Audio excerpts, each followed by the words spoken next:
Salut tout le monde, dans cette vidéo, je vais vous parler des différents prompts qui existent, parce qu'on entend toujours le prompt engineering, apprendre à bien prompter. Mais quels sont les différents prompts? Parce que oui, il n'y a pas qu'un seul, il y a plusieurs types de prompts. Je vous donnerai en fin de vidéo 2 petits tips pour facilement bien prompter les IA, mais avant tout, on va essayer de voir en détail les différents types de prompts quand on interagit avec ChatGPT et les autres. Donc vous voyez, il y a différents types de prompts, 3 pour être précis, le prompt système, le prompt de l'utilisateur et le prompt de l'assistant. Le prompt de l'utilisateur, c'est quand on écrit à ChatGPT, tout simplement. C'est par exemple ce prompt-là, ça c'est mon prompt de l'utilisateur, et ça c'est la réponse de l'assistant. Pareil pour Grok, prompt de l'utilisateur, réponse de l'assistant. Le prompt qui est caché et qui est un des prompts les plus importants, c'est le prompt système. Quand on développe des outils, c'est là où il faut passer beaucoup de temps pour écrire un prompt système cohérent. Ça sert principalement à faire en sorte que ChatGPT, Grok, Claude, j'en passe, ou les personnages qu'on crée dans Character AI répondent d'une certaine manière, qu'ils soient peut-être plus affectueux, qu'ils répondent plus directement, qu'ils répondent avec des phrases courtes, avec des phrases longues et ainsi de suite. Les LLM, si on ne leur met pas le prompt système, ils répondent juste du texte. Le prompt système permet de les guider dans leur manière de répondre.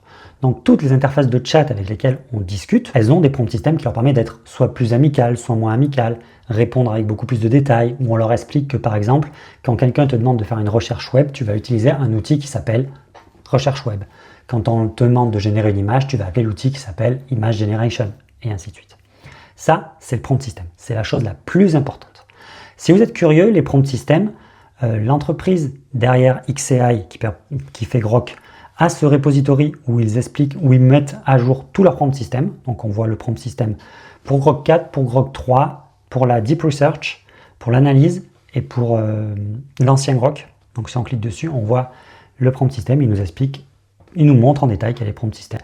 Anthropic aussi est intéressant parce qu'ils donnent sur leur site, je vous mettrai tous les liens en description si vous êtes curieux, les prompts systèmes de leur modèle. Alors Anthropic c'est un peu mieux que présenter Grok, on va dire. Donc on a le dernier prompt de Claude 4 Opus, Miss Assistant dit Claude, created by Anthropic. La current date is, ça c'est important pour beaucoup de modèles, ça va permettre de savoir la date du jour. Pour des fois quand ils te répondent, ils te disent à la date du jour, comme ça quand ils vont chercher des news, ils savent quelle date exactement, vu que leur entraînement a été bloqué à une certaine date, ça leur permet de savoir la nouvelle date du jour. Current date time, c'est juste un petit calcul qui se fait à chaque fois qu'on génère un prompt. Voici l'information about Claude Anthropic product, et ainsi de suite, et ainsi de suite. Là, c'est l'accès à la doc. Prompt système d'Anthropic, il est bien fourni. Et on voit bien qu'il y en a aussi le prompt système de Claude 4 Opus, qui met à jour, vous voyez, en fonction des dates, Claude 4 sonné, Claude 3.7 sonné, ainsi de suite. Suite ChatGPT, il est un peu plus caché. Si on cherche bien, on peut trouver sur Twitter des gens qui le montrent, qui expliquent. Sur GitHub, pareil. Moi, je vais vous montrer une note que je m'étais faite il y a quelques mois, où c'est le prompt système de ChatGPT sur iOS. Le 21 mai 2024, j'ai réussi à l'avoir.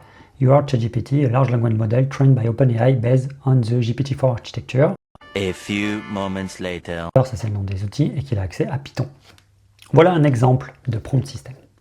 Et si vous voulez avoir accès au prompt système des autres modèles, soit vous les trouvez sur Internet, soit vous pouvez vous-même les extraire.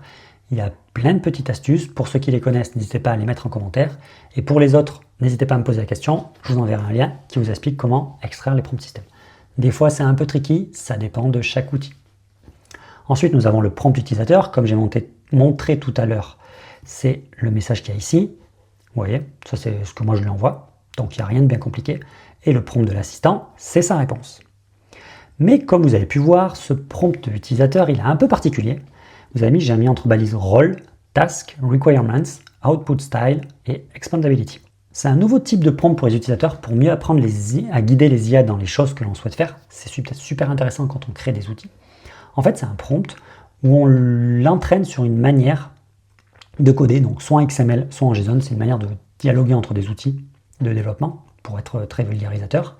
Donc en XML, on lui met entre balises, on lui donne son rôle, entre balises la tâche qu'il doit effectuer, entre balises les requirements, ce qu'il a besoin de faire, le style de réponse que l'on souhaite, et l'expandability, c'est des choses en plus que l'on souhaite ajouter. Le format JSON, je le préfère pour le coup, j'ai plus l'habitude de travailler avec, c'est entre accolades, entre guillemets rôle, on lui donne le rôle, entre guillemets task, on lui donne la task, les requirements, l'output style et l'expandability. Le format JSON est en train de plus exploser que le format XML, mais pour que vous ayez une petite idée, je vais vous montrer ce que j'ai fait avec ChatGPT et Grok. Moi, pour cela, j'ai fait du XML. Donc, vous voyez un rôle, tu es un Senior Automation Architect et Expert Building Complex AI agent inside n8n. You deeply understand workflow. A few moments later. Ensuite, on continue. L'output style, ça doit ressembler à ça. Il faut que tu sois extrêmement clair, que tu me mentors comme si j'étais un automaticien junior et ainsi de suite. Explainability. And finit par suggérer d'autres manières de l'améliorer en le connectant à Slack, à des CRM et ainsi de suite. Bon, il me répond parce qu'il connaît mon nom. Voici, et un scope, 2 highlight architecture, 3 les nodes, 4 step by step. Je ne vais pas le faire.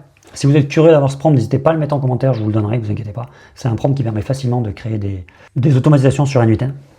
Si vous êtes curieux sur comment utiliser N8N, j'ai aussi fait une vidéo, je la mettrai dans le petit i, qui explique comment créer un agent N8N de A à Z qui permet de prendre automatiquement des rendez-vous avec des clients potentiels.